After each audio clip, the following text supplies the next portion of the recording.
দর্শক, আমরা এই মুহূর্তে রয়েছি পল্টন মোড়ে, অর্থাৎ দেখতে পাচ্ছেন যে জামায়াত সহ 8 দলের যে একটি সমাবেশ হয়েছে, অর্থাৎ তাদের 5 দফা দাবি নিয়ে।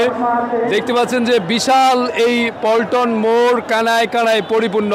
একেবারে পল্টন মোড়ের যে আশেপাশের যে সড়কগুলো রয়েছে সেই সড়কগুলোতে, অর্থাৎ চরমোনাই ইসলামিক আন্দোলন এবং জামায়াত এবং হেফাজত ইসলাম সহ যে 8 দলগুলো সমানো রয়েছে, তারা আজকের এই সমাবেশে দেখতে কানায় কানায় পরিপূর্ণ হয়ে গিয়েছে।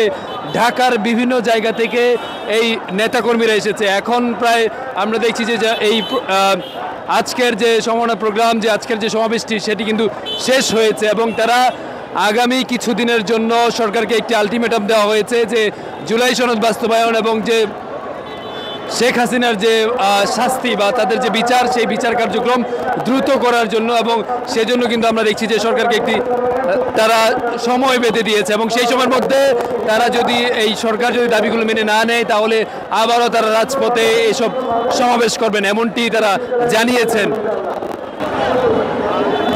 জামায়াত ইসলামের এই সমাবেশে দেখতে পাচ্ছেন যে বিভিন্ন ধরনের পতাকা এবং জামায়াত ইসলাম, ইসলামী আন্দোলন সহ বিভিন্ন এসব পতাকা কিন্তু এখন বিক্রি হচ্ছে। যেখানে আগে আওয়ামী লীগ যখন ক্ষমতায় ছিল বা বিগত সরকারের সময়ে এইসব পতাকা বা বিভিন্ন সিম্বল এগুলো দেখা যেত না। এবং আমরা দেখছি যে সমাবেশ শেষে পরবর্তী সময়ে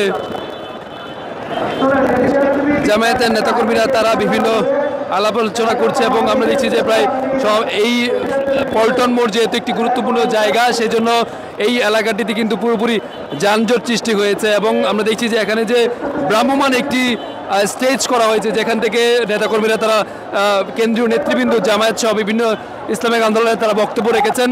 এবং আমরা দেখছি যে অনেকেই এই জামায়াতের এই সমাবেশে অর্থাৎ দাড়িপাল্লা নিয়ে তারা এসেছে এবং পুরো সড়ক জুড়েই কিন্তু কানায় কানায় পরিপূর্ণ।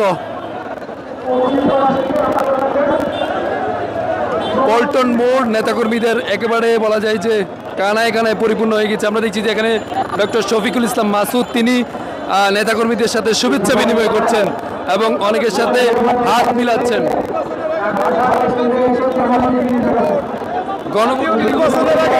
জাতীয় নির্বাচনের আগে গণভোট দিতে হবে ইনশাল্লাহ। আমরা তো দেখছি একটা রাজনৈতিক দল এগুলো গণভোট চাচ্ছে না, আসলে ওনরা বোঝে না দেখে গণভোট বোঝে না দেখে ওনরা চায় না। ওরা বাংলাদেশের ভালো চায় না, এই জন্য ওনরা গণভোট চায় না। ফ্যাসিস্ট হয়ে গেছে, ফ্যাসিস্টের সাথে হাত মিলাইছে। আমরা ওনাদের সাথে হাত মিলাই এবং ওনরা গণভোট চায় না।